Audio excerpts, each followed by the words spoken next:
Tonight's event was intended to have taken place in 2017, but there were delays that we didn't understand. When Jason Cameras became the new superintendent and we began to read newspaper articles in January about his qualifications, his accomplishments, his values, and his reasons for agreeing to take the reins of the Richmond Public School system, we figured it out. This was all simply a very fortunate bit of timing, a realignment of the planets. So how fitting that tonight's event honoring Jane could take place during Black History Month and during Mr. Cameras' inaugural month as superintendent. And what a wonderful fit it is. We are elated that things worked out so you, Mr. Cameras, could be with us and Jane tonight. And we are optimistic that you will help the Richmond Public School systems achieve its loftiest goals throughout the city, but especially here in our beloved alma mater.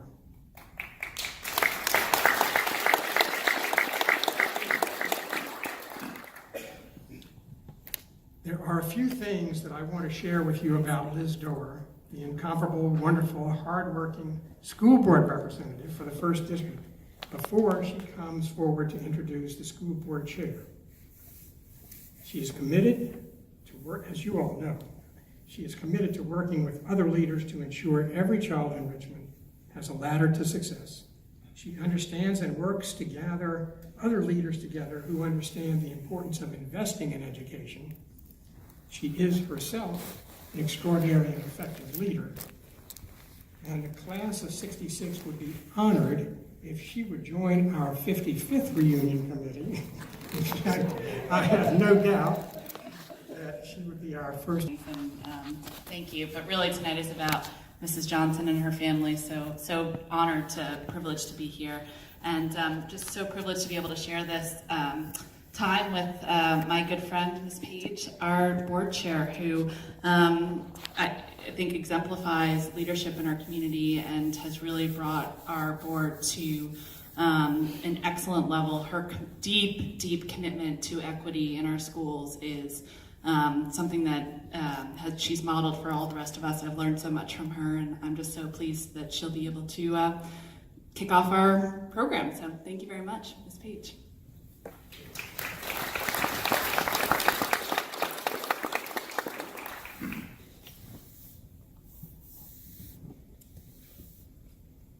Liz, thank you for those kind words.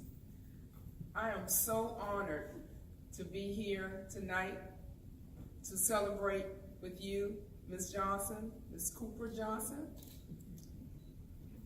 So I have an easy task, and that is to introduce our superintendent, Superintendent Cameras.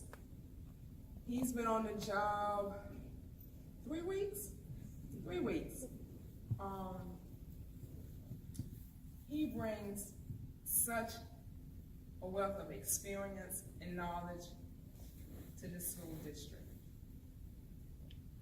He brings over 20 years of experience in urban public education. He's a father, husband, father of 2 young boys that will be joining us in the fall, along with his wife. So we are so excited for that. But one thing several things really stood out with the board in selecting Superintendent Cameras.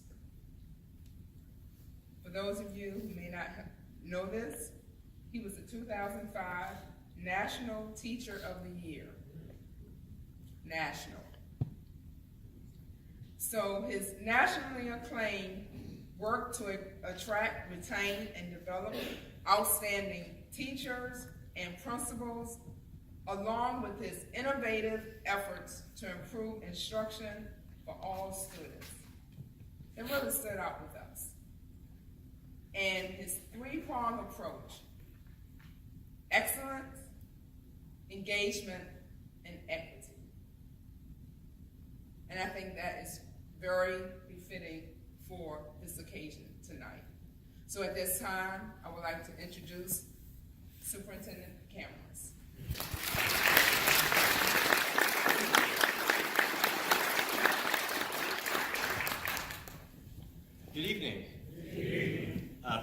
we just show our appreciation to Board Chair Page? And also to Board Member Dorr.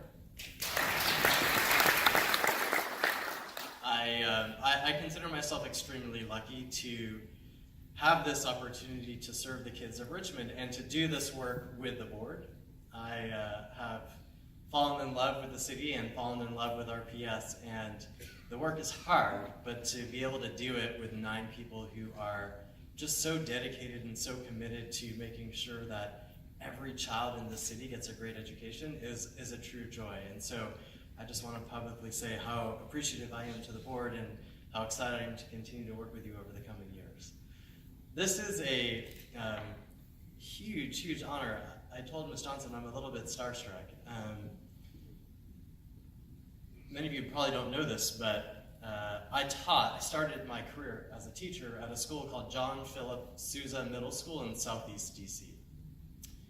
And interestingly, Sousa is a National Historic Landmark. And the reason it is because it was opened in 1950 as an all-white junior high school in the nation's capital.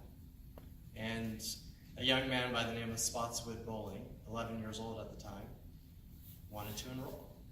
And he wasn't allowed to because he was African American. Challenged it, went all the way to the Supreme Court, and was decided at the same time as Brown versus Board of Education. The case was Bowling v. Sharp.